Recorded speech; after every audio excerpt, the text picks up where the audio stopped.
What is up, ACL Nation? Welcome in to episode number 6. And we are trucking right along. We got a double interview today. We're not going to do any highlights because, as you can see in the background, I'm on the road today. Decided to come back to St. Louis to catch a St. Louis Blues. Oh, wrong side. St. Louis Blues hockey game. What is this? I don't know which. I don't know which Is it side it's on. We'll edit that out. It's going to look smooth. But Please don't.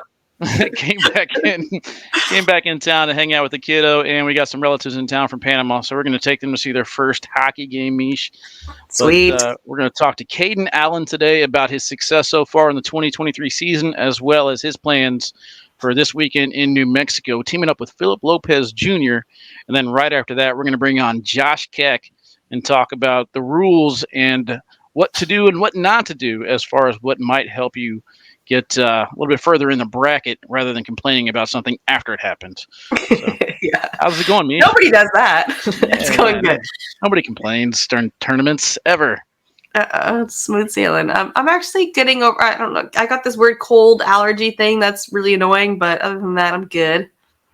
Yeah, I'm running on fumes, Meesh. I'm out of coffee, out of energy drinks, and I got a couple hours here. I might be able to regroup, but I got to go pick up the kiddo, and we'll get ready for the game, and hopefully get there early. I think we got somebody said 10 inches of snow on the way, so Whoa. I hope that's a lie. I'm not looking forward to that, but yikes. And we'll see how it goes. I'll decide if I want to drive back to Kansas City tonight or tomorrow morning, but I'm already exhausted. Probably get a nap in. Sleep. I think if I could be, I always tell my friends that I'm the voice for their bodies because I just make sure everyone listens to their bodies. So if I could speak for your body, sleep. Yeah, I need it because I fly right out. I get back to Kansas City, I'll pack, and then I fly out the next morning to New Mexico. We've got the setup, and then we have our draft, Meesh. We're gonna, or not? I guess we got our draft. We're gonna determine fantasy draft. What I gotta think about what I'm gonna do for fantasy cornhole because. Let's go right into the bragging segment, Meesh. We have the number 1 and 2 pick in singles. Woo-hoo. How about that? I easily just did the wheel, and we got 1 and 2. So, chat, you guys are going to have to let me know who I should take. It's going to be really hard. Overall? I'm actually happy I got number 1 overall because I'll be able to pick, go do setup, and then come back and pick again. So, I might not even be watching the draft. I'll just have people text me and say, "Hey, your pick is up," and I'll go from there. But yeah, multitask. Yeah, so I'm happy to have the first pick in singles, and then you got the number 2 pick right behind. So yeah, so that's why I said who you're going to pick, so that I know who I'm going to pick. I mean, it's going to be hard for me to go against my guy. Okay. We'll have to see what it's see what kind of trade offers I might get in between now and then. Interesting. You want to trade the first and second pick just for gets and shiggles? No. I do wonder if our fantasy draft is going to go as quickly as the other draft went, in terms of nobody used the 90 seconds. Is it just going to be like that, or are people really going to kind of take their time? Because I haven't done 3 months of research leading up to this. Yeah, no, I usually, and I'm sure at Betancourt they already got a leg up on us. They've done some mock drafts and figure some things out, but okay. I don't really even know the rules or the format. I'm not gonna lie, I'm coming this kind of green, but it's gonna be fun. I'm gonna have fun with it. Yeah, but, I agree. I don't know, but I do have something to brag about. Let's go.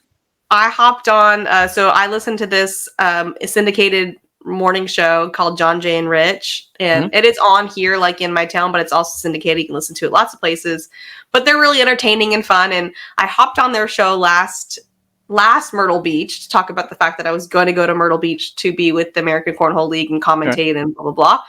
And then I reached out to them again and said, because they're located in Arizona. And I said, hey, we're coming to Arizona for the Super Hole. And so I was on the show this morning. So you can listen to it. I talked to them about the Super Hole and the fact that the American Cornhole League's coming there and how excited that we were and all that good stuff. So I got to hop on that show again. That's awesome. Yeah, nobody's reaching out to interview me anytime soon. No, I reach out. I do that. I do the legwork. They're not reaching out to me. They don't know who I am. I'm just saying, nobody cares about me anymore. I'm losing my luster. You stop it. No. I just get in people's faces. I told Marlon, our PR guy, hey, I'm reaching out to this radio station to try to get on it. And he was like, do you want me to reach out for you? I'm like, nah, I got it. I got this. All right, well, reach out for me. Get me important somehow. But no, I got to kind of follow up on the bragging segment from last week. We had the marble races last week for the 10,000 follower giveaway, and it was fun, Mish. I'm so sad I missed it. Yeah, you can always go back and watch on K9 Unit on Facebook. It was fun. Corn did a great job of putting it together, and we had a couple of hiccups. Of course, you're going to have that whenever you're trying to broadcast in 2 different locations, but I think pretty much all the viewers that were watching it during the time were just into it. I mean, good. In the marble races, we had, I believe at one point, 280 some marbles going down this track at one time. So you could see the names of every marble, but once they get stacked, you can't see nothing, Yeah. But it was really cool because the twists and turns, and some marbles fall off the track and basically just go away. And, the different lead changes throughout the race. It was really, really fun. I was happy with the way that Corn and I put on that production. So random. Yeah, I'm telling you, you'll love it. You'll watch like at least 5 seconds of it and you'll be like, oh, that's kind of cool. Okay. So, and I'll definitely take a look at it. We were running a tournament that day. It was a private cornhole tournament. This was the craziest thing. It was 35 teams. And so 70 people, 69 of them have never used like a tournament software, like had to download the app. Like they were novice. So we start the tournament and people are standing diagonal from each other. People are throwing 4 bags at a time. And then I told Nick, I'm like, you need to get on the mic and explain the rules. It was hilarious. Like, but they were having so much fun, but it was all novices. Like, just doesn't it suck though that you have to like stop them from having their fun and then make it official? Like just let them do their thing as long as they all agree on it, and then figure out when they get to the later rounds. He's like, hey, you're doing this wrong. But what was crazy was, so we run tournaments all the time. What we've always had are people that like our league people come. We've never done a tournament without our own people there. So we totally forgot until like 2 hours before. These people are not going to have their own bags. And we don't have that many bags. And we do at home, but like not like lender bags. And we were like, oh my God, these people are not going to show up with bags. And so thank God the restaurant that we were using, their parking lot, they have cornhole boards, and they had a bunch of those cheap bags the same side, like no stick, no slick, just a one.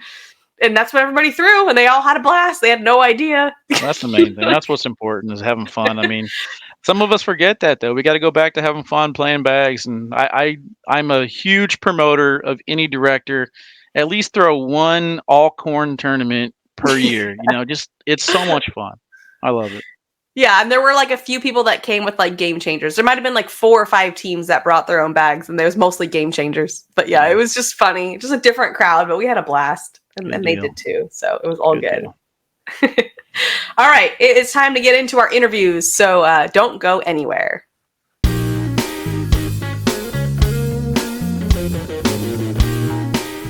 Welcome, everyone. We have Caden Allen here with us today. He's 18 from Corbin, Kentucky, and he's a senior in high school.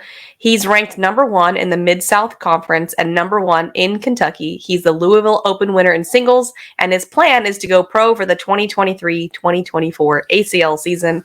And I will tell you that if you didn't, it'd be shocking. So I think that's He's off to a good start. It's a good goal there, Caden. I think you need a higher goal than just making pro, because I think that's a given. But welcome. Thanks for having me. What's up, buddy? Yeah. So speaking of that goal, you were offered a PDC this season. Can you talk to us a little bit about why you decided not to go that route? Well, going into Worlds, I thought I had it. So I already had it in my mind that I was going to be playing. And then I hit it. So it kind of like, it didn't feel the best. So I was like, well, might as well spend this coming up year to get as good as I possibly can, and then take it next year. Okay. That makes sense. So going back to the end of last season, knowing that you had the pro status in sights, and there was so much stuff that happened at the end of the season. I mean, you talk about Ian Cripps sneaking in, you talk about the Gore brothers coming down the stretch, like all the players that were, was it 16U? Is that right? All the players that were 16U battling for those few spots. Like what did that do to you emotionally, Caden, as you were going down the home stretch? Because you pretty much did everything you could do to get in. Yeah, there's nothing else I could have really done. Just, I don't know. Just didn't work out. Yeah, so you won West Virginia, and then you won World Advanced Worlds, right? No, I got second in West Virginia and got Okay. Worlds. And then you missed it by how many days and how many points? 4 days. Oh, dang. Well, I'll tell you what, you have come out hot in this season. I mean, there's not a bracket that you play in that you don't win now. So it's got to feel pretty good. And I know that when you first started this season, you were looking for sponsors. Like, how have things changed since you've started this new season for you? Oh, yeah. It's been crazy. So after Louisville, Mike Hennessy from Lucky Bags messaged me, and he got me on board with Lucky Bags. So that's what I was hoping for. Good. You've been throwing those a while, haven't you? Since September. Yeah. Okay, so it worked out well for you. Yeah, we were talking on that live feed. You were just throwing lights out, and I believe you played Nate in the finals. So you couldn't have asked for anything better. And then I was on the broadcast saying, like, how is this kid not sponsored? Somebody sponsored this kid. And that definitely didn't last long, man. So congrats on that. But kind of talk us through that journey. What's that like being actually sponsored amateur, really? It feels pretty good. It really does. Because it pretty much tells me that I'm good enough to compete with the pros. So I'm getting sponsored by one of the biggest companies there is. Yeah. But what a lot of people might not know is when we launched Kidstar 2 a while back, we had Caden won a contest. He got to design a shirt for Kidstar 2, and it was like a space shirt, and I put his signature on it too. This was like a year and a half ago, so right, Caden, something like that. So my son wears that shirt all the time. It's his favorite shirt. It's so funny because I'm like, you don't even know you have Caden Allen signature on it. That's great. Yeah, you It's start selling it for more down the road there. Yeah. Well, it's not like he signed it live. He sent me his signature, and I put it on the shirt. But yeah, it's pretty funny. I'm like, hey, look, I remember this kid from back a year and a half, 2 years ago. So pretty cool where you've come or where you've gotten to since then. Yeah, he talked about being able to compete with the pros. Man, they're trying to compete with you, dude. They don't want to play you. I only throw good in the brackets, and then I choke in the semifinals. Oh. Well, I mean, at that point, you're playing against some of the elitist of elites categories. I don't think that's choking. Yeah, so right now you're currently ranked number 93 in open standings. I mean, only because you guys haven't played a conference yet, obviously. But going into these brackets, those open standings really matter a lot. It doesn't really seem to phase you at all. I mean, have you gone to the losers bracket at all in any of these? Nothing. Yeah, that's what I mean by you. That you can't really call it choking unless you lose your first game to someone you probably shouldn't. I don't think it really counts when you get to the very end. You're playing the hardest people there are. Is that getting into your head at all when you throw against like Mark Richards, Jamie Graham, Matt Guy, these big top names? No, I don't care to play anybody. As long as I think you just play your own game and they have to catch up, huh? Yeah. Well, let's talk about your game. What's changed last year to this year where right now you just can't seem to miss? Everything right now is down the middle. Your airmails are all down the middle. I think you could actually play this game on a skinny board and just dominate. You're not missing more than 2 inches to the left or right. Well, I quit blocking as much. So I started going in more. Oh, so you were trying to block, and now you're just going for the whole high PPRs? running bags. Yeah. That makes sense. Well, it's clearly working. Now, this weekend for the Open, you're teaming up with Philip Lopez Jr. Was that just because you're both lucky bags, or what went into that conversation? Yeah, I think that's what it was. He asked me about 3 weeks ago. So I think that kind of played a factor into it. How does that feel? Like one of the top players. That feels really good.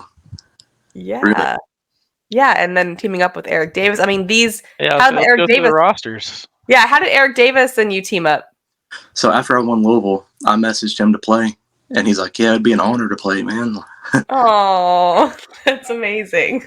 Well, I didn't expect that. Yeah. So this will be your 5th Open, right? Yes. Who have you teamed up with so far this season? So I played with Nate in Rock Hill, Low Bomb in Louisville, Alec Ryan in Virginia Beach, and then that's right, Myrtle Beach. Okay, so going into next season, man, do you have a front runner of who your partner might be, depending on how things happen? Or No. you gonna just go to the highest bidder, whoever pays you to play with them right now? Hey, if it works out. Yeah. So is this the goal, Caden? Like, you're going to be graduating high school. Is it just become pro? Is there anything else on the horizon for you? I already got accepted into college at a local college here. Nice. For what? Undecided. Okay, fair enough. They just want you. There are not any cornhole programs out in Kentucky, are there? There's like college-wise. There's like a club, but it's nothing organized. Okay. Okay. Well, hey, that's something. Yeah. What's it like whenever you go to school and you have conversations with people? I mean, I've always been kind of curious about like the 16U and people underage, that don't have real daytime jobs. They go to school, they do social studies and algebra and math, and then on the night side, they're like the best cornhole player in the world. I mean, how does that even work? I don't get it. Well, I think they understand that I'm good, but I don't think they understand how everything is. Like, I didn't understand any of this till I started, so they're probably like, yeah, they probably have no idea. It's just cornhole. It's not that big of a deal. They don't know they're on the precipice of greatness with just hanging around this guy. I mean, do you feel like you're one of the best in the country right now? Yeah, but I don't like to say that because I like to be humble. You can be humble. You can still be humble and be elite. Yeah, yeah, exactly. Yeah, you can be humble. I'd like to think so anyway. I think that's a fair statement there. Do we know why Mark Richards isn't playing this weekend? I don't know. Okay, I was wondering if we knew why. Philip Lopez was freed up, but what a great partner for you. How do you feel like he is as a partner, or does it matter to you what your partner's like on the other side of the boards? No, I'll throw the bag regardless. You don't need the encouragement or the. No. Okay. Yeah, he doesn't really care what he throws. You just want something fast. You don't want carpet though, right? No carpet. So you could still roll though with these surefires. I mean, you get that material in your hand. Do you do anything different in like your games if the boards start getting muddy, or do you just immediately think airmail, or just whatever you're feeling? Like, how do you decide to play out a round? Whatever I'm feeling at the moment. What do you think is your strongest shot besides an open board slide shot? Probably the push. Yeah. Well, we've done a couple highlight reels so far, man, and one of your shots that's just repeated itself so far is that short airmail where you land on top of your bag in front of the hole and you kind of ride it in or carry it in. I mean, do you do anything different for that, or are you just kind of taking something off or throwing higher? I mean, how are you so consistent with that? I think it's just luck. No, you're taking it away, man. There's no way. I don't ever do it. It just happens. Oh, so you're just shooting an airmail. Yeah. Okay. You're not necessarily thinking short airmail. No. Okay. Interesting. All right. Well, we'll get more into that right after this. We're gonna take a quick break. I'll be right back.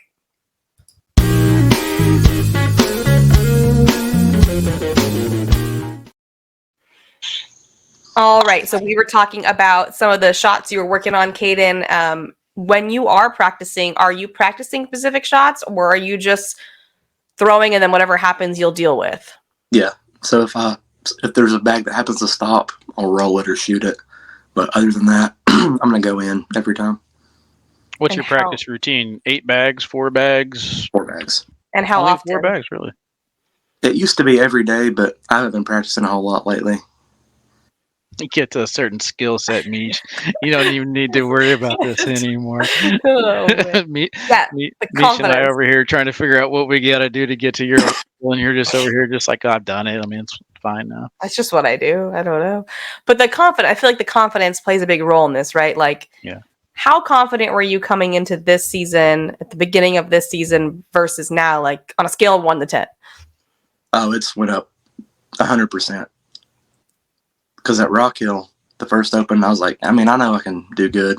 I don't know about I can make it there. And then I won my bracket, and then that went up to here, and then it just keeps going up. Yeah, I think there's a ratio, Wally, of confidence to practice. Like as your confidence up, your practice is like, well, maybe I don't need quite as much. I think I'm getting good now. So at what point, though, Meesh? This is a question for you. We're interviewing Meesh now, Caden. At what point does it go from confidence to cockiness? Because I have a cockiness level that the skill level doesn't go up to. So is it only a confidence skill level? It has to be legit. It can't be fool. It can't be a lie. Faked? Oh man. Yeah. It has to be based on actual experience. Like you're like, hey Caden, why are you so confident? Well, I win every bracket I play in. Okay. Yeah, so this enough. is very informational because Caden's staying humble, he's confident, and getting better skills. So lose the cockiness, stay humble, get better confidence skill. Okay. Well, and the cockiness is its own thing. Like, Caden, how do you feel about playing with or against players like a Jordan Power or Adam Hisner, like people that talk? Does that get in your head at all? No. I actually kind of like it. Do you? Yeah. Why? I don't know. It's just, I don't know. Just something about it. You like humbling them, or is it just, it's more entertainment for you? Both. So does anything get distracting for you? I can't remember if you wear headphones or not. No, I don't wear headphones. I'm just looking at the board the whole time. So does anything throw you off? The only thing that we know that he wears on a regular basis is that Bacardi jersey. Loves the Bacardi t-shirt. We're gonna change that soon, man. It's in the mail. It's coming. I don't know. Is it lucky? Is it lucky? Like superstitious? Yes. I had a feeling. I've been since West Virginia. So I had a feeling it wasn't the fact that he only had that shirt, because we knew Lucky had to hook him up with some clothes. So I was wondering, any other superstitions besides the shirt? No, just the shirt. Just the shirt. So if you actually have to start, we lost him.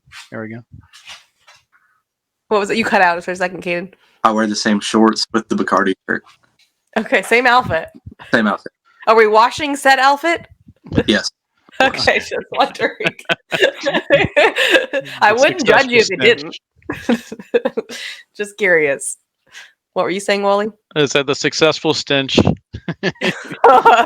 keep it on there. Well, just remind me of Ace Ventura when he's talking about the superstitions. He says someone never washes their socks.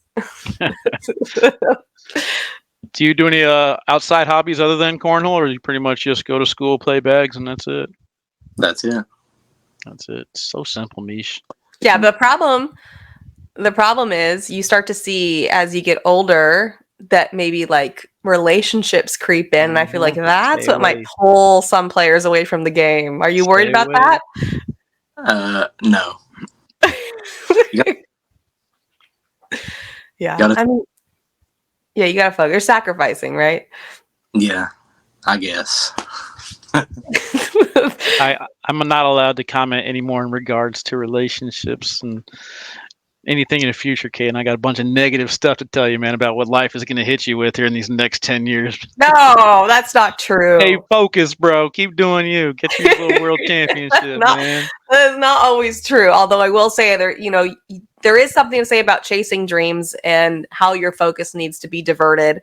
And if you are truly only focusing on cornhole, I think you have an advantage versus having to balance relationships, families, jobs. Now you have college coming up, but you are used to going to school, so that shouldn't be too different, right? Yeah. Yeah, so you'll never be able to play in the high school championships or the college championships, because I think you're going to go right to pro status next year and you'll pretty much stay there as long as you want it. So basically you haven't really had like an ESPN or broadcast or anything yet. So, I mean, I guess your classmates and your friends don't really have the shocking moment to kind of look at you yet, other than these, broadcasts that we do at these opens. But I mean, the average person's not watching those. Yeah. So you got your fellow cornhole players around you. Who around you besides Nate, do you usually throw with on a regular basis or keep you at your highest skill level? Ben Brown, a rookie pro this year, and Austin Slowbaum, and Alec Ryan. Those three with Nate are the four ones around here that we all play together a lot, so we can all stay up top. Yeah. Have you had any like mentors or anything in the sport since you started? Probably Nate. Nate's one of those really, really good guys. I'm smelling a Nate and Caden partnership next year. Smelling it, Meesh. Ooh, that's a good one. Nate is, we always talk about, so underrated. Yeah, he's sneaky good. We'll just have to see. You got a long way to go, man. Don't even worry about that stuff yet. Just kind of keep finishing out your season. You mentioned you got your conferences coming up in a little bit. So I believe, what's it, 2 conferences go towards your standings? Yeah. Are you chasing the perfect season, or do you not really care? You just want to keep putting out your best? I just want enough points to go pro. Yeah, you don't want to do that 5. Well, you're not going to miss it on days anymore. I think you're fine. Yeah. Yeah, it doesn't want to work in the qualifier. I can understand that. Now, do you ever get the nerves? And if you do get the nerves, what do you do with them? I get nervous right before the game. Mm-hmm. And I can't eat or I'll feel sick. Yeah. All day long without eating anything. Oh my goodness. That's not good. I'll throw it up. So, what was that? The nerves get pretty bad. Yeah, that's wondering because you haven't done a broadcast yet. Like, how are you feeling about being under the bright lights? Because it's coming. I think once I get there, I'll be fine. But leading up to it, it's gonna be rough. That means he's gonna not eat from like 8 a.m. to like 11 p.m. That's like what time does broadcast end. You gotta sacrifice. Well, Caden, the other thing about Caden too, Misha, at these opens, you guys don't get to see it off the camera, but Caden is one of these players who always sits around the court and watches the matches that are going on. Are you just interested in the game, watching the game, or are you trying to get any little pieces of information against your opponents that you might be able to use against them? Both. I do both. Yeah. Know who I'm playing next. I'll go watch them throw, just to see if they have like a weakness or anything. See how yeah, it's never getting. I've had pros tell me they don't like to look at their brackets ahead of time because it could get in their head. So you're not worried about that. You just want to see. You want to devise a plan. Yeah. Yeah, Smart. The young kids all look at their phones. Like they can't stop looking at the brackets. The older players, they seem to not really care so much, but all the young kids, they look ahead. They look 3 rounds ahead. They look who's in their quadrant. They could tell you that bracket by heart. Dang. They're different species. I try not to look ahead because it'll come back and bite you. See, that's what I've heard a lot, that you really don't want to look at the bracket because then you'll be like, oh no, Mark Richards is in my bracket or whatever. The games start playing right in your head. Because you're already in your head at that point. Yeah. Yeah. No, I think it's smart the way that you approach it. Except for the not eating part. That sounds awful. I can't have like applesauce or something. I'll have like a Dr. Pepper. Okay. That's his next sponsor. Fueled by Dr. Pepper, literally. He's got 23 flavors. That's like equivalent to 5 meals. He's fine. He's fine. All right. So I was already on ACL Live. I went out of my way and I predicted my doubles champion. It's going to be Eddie and Caleb. Caden, help me out here, man. Who's going to win singles? I'm hoping me. I picked Caden and Philip for my win. So I'm in your corner there, Caden. Thank you. Yeah, no problem. Well, good luck. We can't wait to see how it all plays out and look forward to continuing to watch you this season and next season and all the seasons after. So thanks so much for joining us today. Thank you for having me. All right, Caden. Later, Bubba. Bye.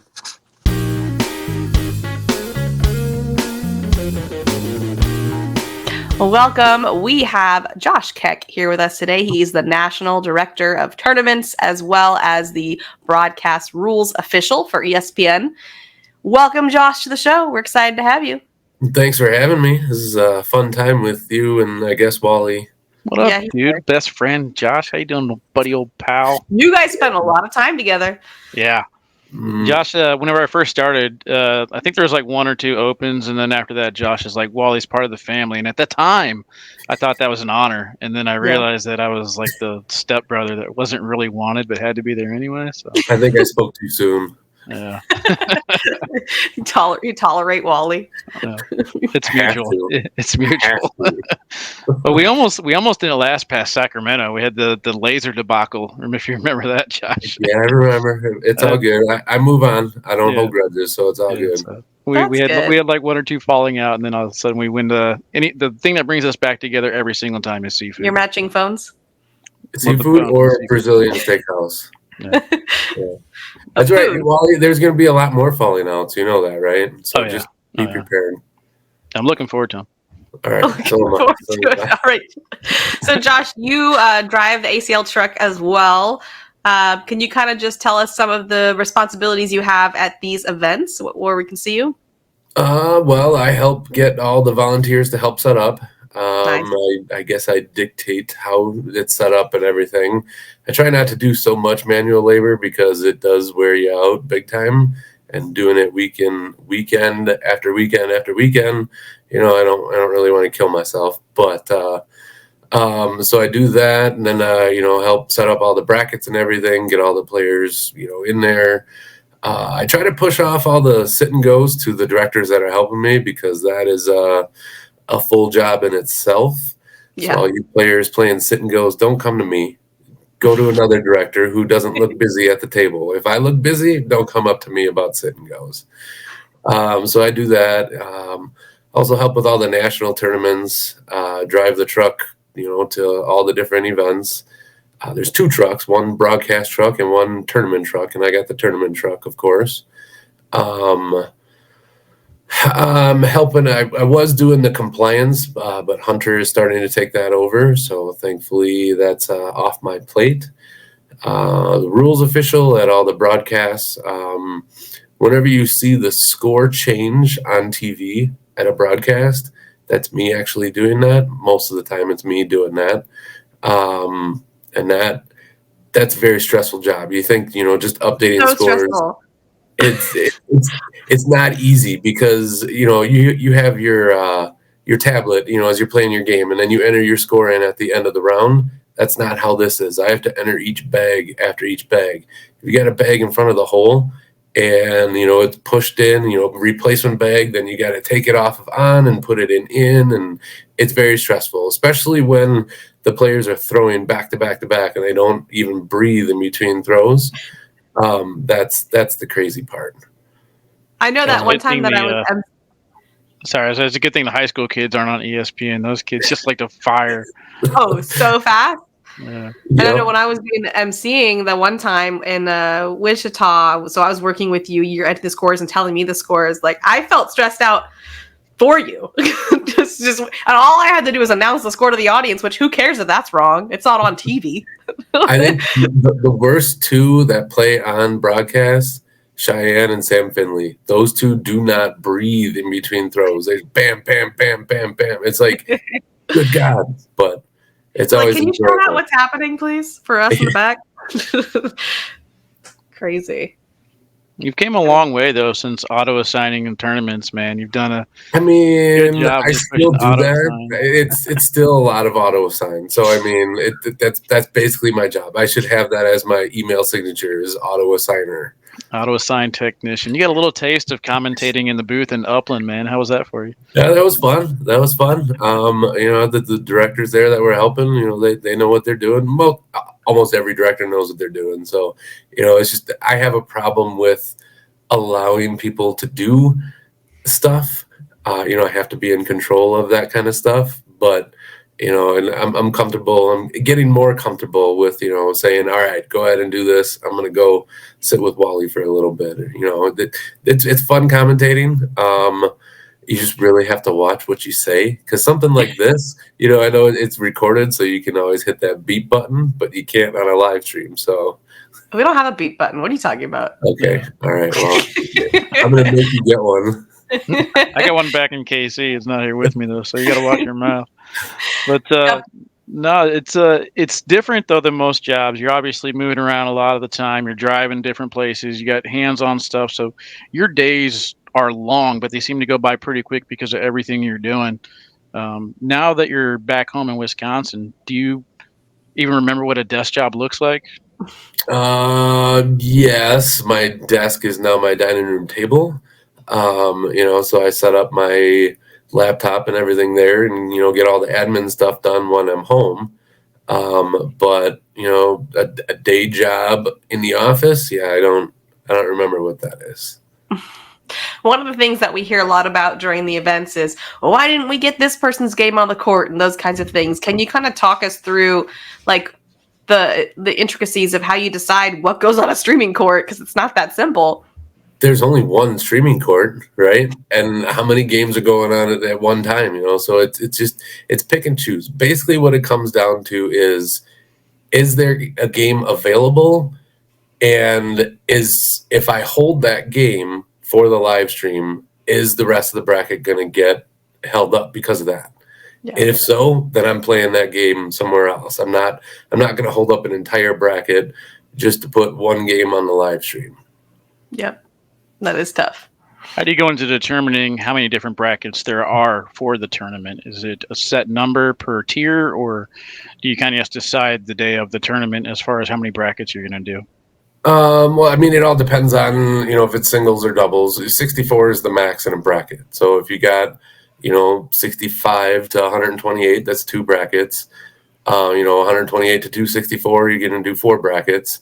I don't want to do an odd number of brackets, meaning like 3, 5, 6, 7.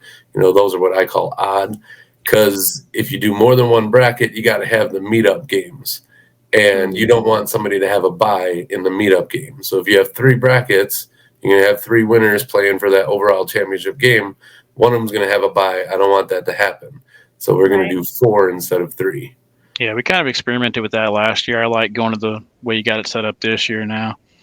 Yeah, last year, I learned my lesson. Don't do 3, 5, 6, 7 anymore. It's always increments of 1, 2, or 4 after that. Yeah, that makes sense. I mean, that's not something I would have thought of until you just said it, but that's a very good. I'm sure it was you were reminded of that when you didn't want to be. Oh yeah, all the time. In terms of your role as an official, that's not very often that players get called or players call for you to come to the court, and that's kind of become a problem, is that people aren't even asking for an official, but then complaining afterwards. So can you kind of talk through, like, if you are playing the game and something isn't going right, or you don't think a score was right, what's the protocol? Stop the game immediately. Stop the game and come get a director. If it's me, if it's somebody else at the table, even if it's your regional conference director, whoever it is, just stop the game. You will not be charged a timeout to go get an official. You get your so many timeouts for singles and doubles. If you're going to get an official, it does not count as one of your timeouts. Just go get it, explain exactly what's going on, and we'll get it figured out. Because that seems to be the learning curve right now, right? Like, people will be like, well, I didn't want to say something, but I thought this was off. Like, we're seeing that happen. Don't be afraid. Seriously, I do not mind going to a court to go figure something out. I don't want to hear about it afterwards, because I can't do anything about it afterwards. If I could do something about it, in the heat of the moment, great, then hit me up. But don't come complain to me afterwards. Well, the kid was throwing over the line and, blah, blah, blah. He was taking more than 12 seconds. Oh, why didn't you come get me? Mm-hmm. Right. That's what we're here for. I might be busy, so I'll send somebody else to go do it, but somebody will go, officiate and, get the final ruling.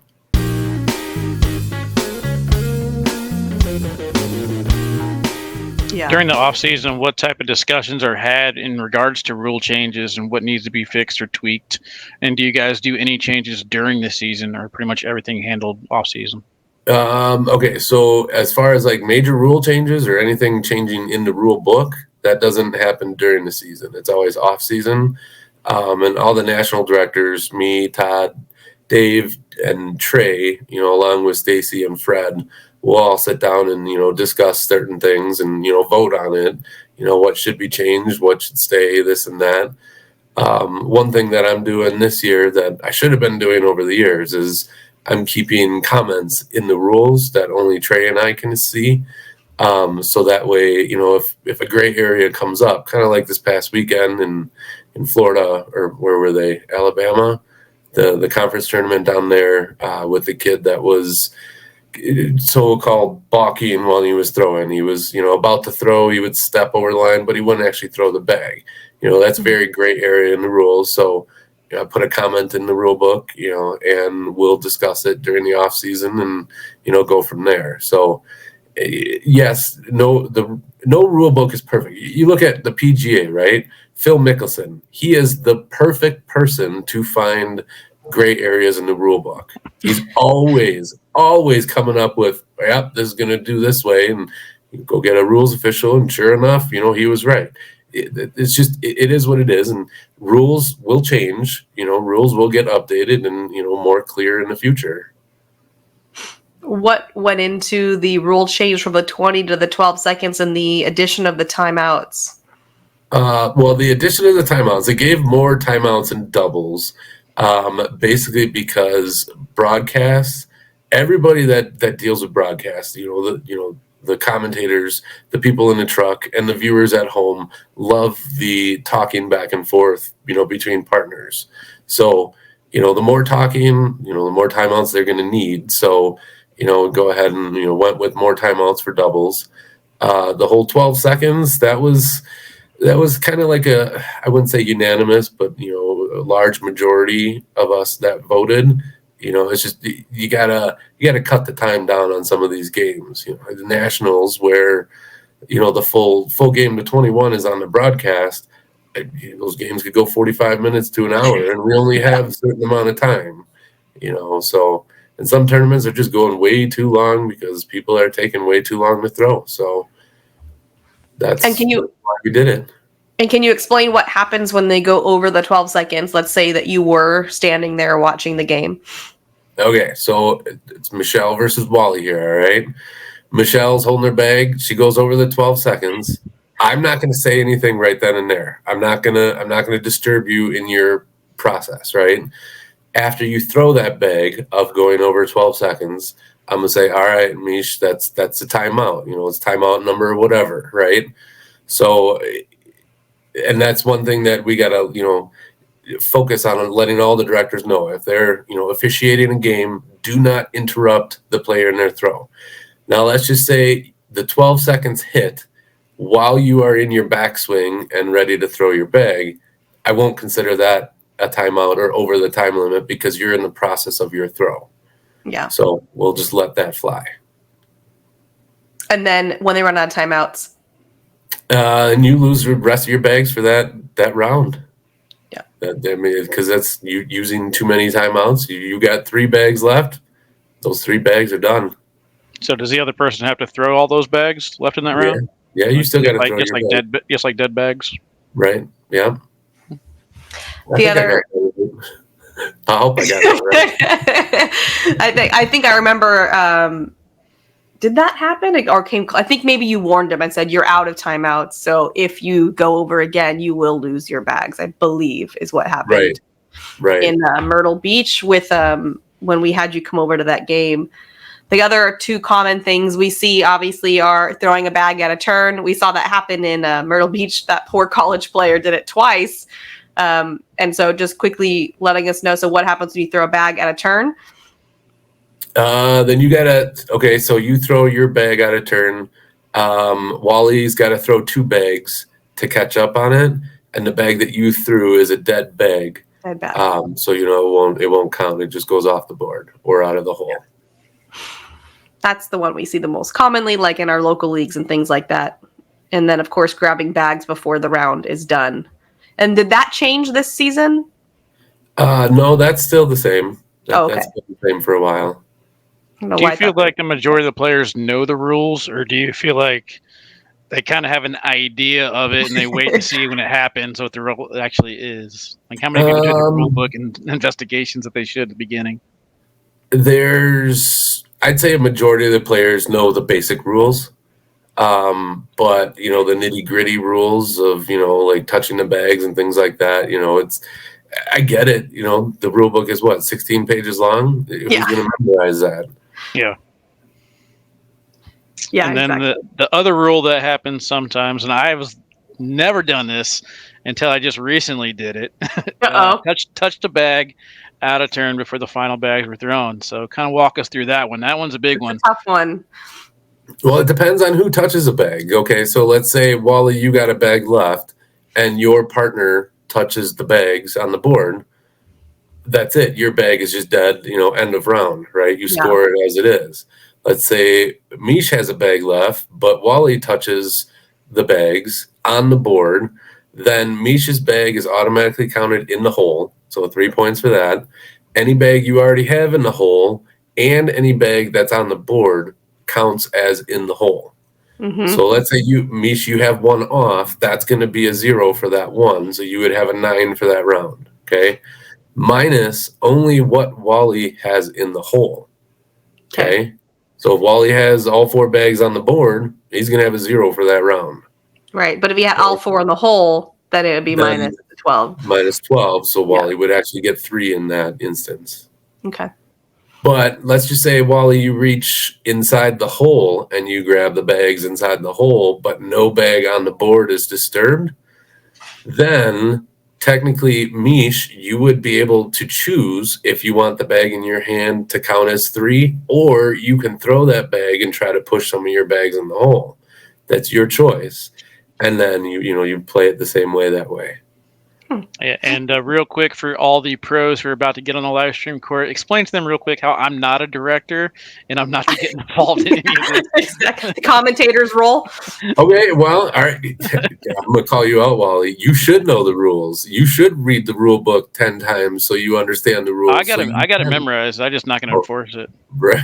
Okay. Well, are we as commentators allowed to get involved in the game in that way? Yeah. Just don't. The only thing I ask is don't disturb somebody in their throw. Just wait till they're done throwing if you need to say something, and then do what you need to do. But yeah, absolutely. Jump in and say what you need to say. Like, hey, that score is wrong on that tablet. Jump in there and say that. Don't be afraid. Okay. I'm about to deputize all of you as officials. Did we just get dubbed? Oh man. Dang it. I'm not sure I want that responsibility. I know, it's a lot of responsibility. I don't want your job, Josh. One thing the chat is already telling me, the chat wants to see a 12-second shot clock on the screen while I'm doing all this type of stuff. I was like, as if I don't have enough going on already. Now I got 400 people in the chat telling me, he was 12.5 seconds. Let's enforce it. I will tell you that a shot clock is on the way for broadcasts at least. Yeah. Live streams, we need somebody to control the shot clock is what we need to do. And if you have somebody as a rules official, they cannot also do the shot clock. Because I tried to do that in Myrtle Beach, do shot clock on my phone and look for like foot fouls and officiate things like that. It's virtually impossible. You need 2 people to do those 2 separate jobs. I nominate Corey Russell. Corey Russell. Okay. All right, nominated. But yeah, no, I wouldn't expect you to do a shot clock, Wally, because that's just way too much. Well, and then what if you forget to press it? Like, if you have the job, you have to be on top of it. Like, you're gonna screw yourself. I forget to switch camera angles sometimes. That's why it's whoever is doing the shot clock, that is their dedicated job. That's all that they're gonna do, so they can focus on that. Yeah, that makes sense. That's exciting that's coming, though. It did seem inevitable that it would show up at some point, but I did figure that would have to be someone's designated job, which is always complicated. But yeah, I appreciate the clarity on the rules, because I know that sometimes it gets fuzzy out there, and I think it is important that the players understand to use their voice, because we hear a lot of stuff after games end. We rarely hear things during games. Yeah. I'm about to call Stacy out here. Ready? Okay. I've been pushing for a shot clock for years. Okay. Years. Finally, he agreed to it. What do you think pushed over the edge? Yeah, right. I think he's sick of me, bugging him about it. So he finally said, "All right, go ahead." But wait, it got done. Yeah, success. All right. Well, I think that's all we have time for. We didn't even really get into the Open coming up, but that you're already there, right, Josh? I'm here in Albuquerque. Yeah, got here last night. Got here early just in case, bad weather, because these mountain area, you just never know. Yeah. So yeah, I got here a little early, doing a lot of admin stuff behind the scenes right now, and we'll be setting up Thursday night and getting ready for Friday. Awesome. Well, right, I got one last question here real quick, Josh. In California, who won at Topgolf? Do you remember that? It depends on which game you were talking about. The first one, only the first one. The first one, I won. Oh wait, no, okay, all right. You won only because I needed to go for the long All right, that's it, Meesh. Cut it off right there. We don't need to talk about the other. No. You want to do that? The last game, 20 balls each. I beat everybody after my 10th ball, and everybody had already done their 20. So I don't want to hear it. I've never played Topgolf, so I can't speak to it. Maybe someday. I know. All right. Thanks so much for your time, Josh, and we'll see you soon. Thanks for having me. Later, yeah. buddy.